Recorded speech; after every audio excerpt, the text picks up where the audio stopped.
এই কোরআনের বর্ণনা যদি আমি সারাটা দিন পর্যন্ত করি কখনো শেষ করা যাবে না।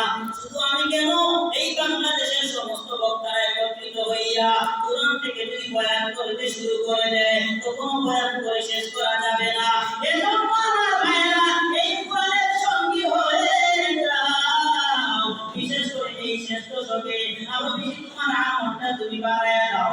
তুমি যদি কোরআনের সাথে সম্পর্ক রাখিয়া তুমি যদি দুনিয়া থেকে চলে যাও, কিয়ামতের কঠিন ময়দানে আমার আল্লাহ তোমাকে বলবে ইউকালু লিসাহিবিল কুরআন, ওরে কুরআন ওয়ালার সঙ্গী ইকরা ওয়ার্দা কি জান্নাতের উপর দিকে উঠতে পারে।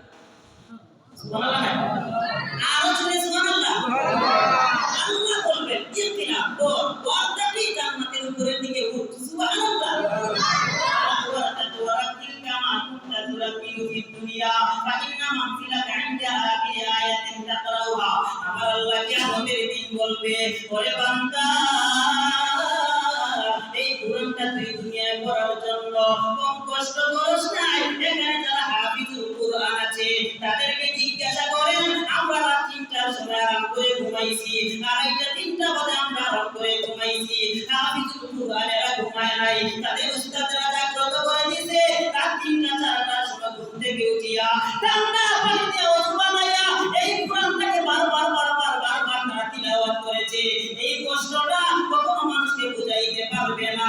যদি এই কোরআনের উপর আমল করে দুনিয়া থেকে যাইতে পারে আমার আল্লাহ এই কোরআনের সঙ্গীকে বলবেন আজকে তুই তেলাওয়াত কর, যেভাবে তুই দুনিয়ার মধ্যে তেলাওয়াত করতে আজকে তুই এভাবে তেলাওয়াত কর, যেখানে তোর তেলাওয়াত সমাপ্ত হয়ে যাবে আমি আল্লাহ তোর জন্য সেখানেই জান্নাত রেডি করে রাখলাম। যেখানেই তেলাওয়াত সমাপ্ত সেখানেই তোমার জন্য জান্নাত। সুবহানাল্লাহ। আপনি যদি এটা সঙ্গী হন, আপনি কি মনে করেন এটা শুধু হাফিজুল কোরআনের জন্য খাস নির্দিষ্ট না? আপনিও কোরআনের সঙ্গী হয়ে যান। একজন হাফিজ তার বুকের মধ্যে সিনার মধ্যে কোরআন রাখার পরে সে যদি হারাম হয়ে যায়, সে যদি আল্লাহর আদর্শ না মানে, সে যদি আল্লাহ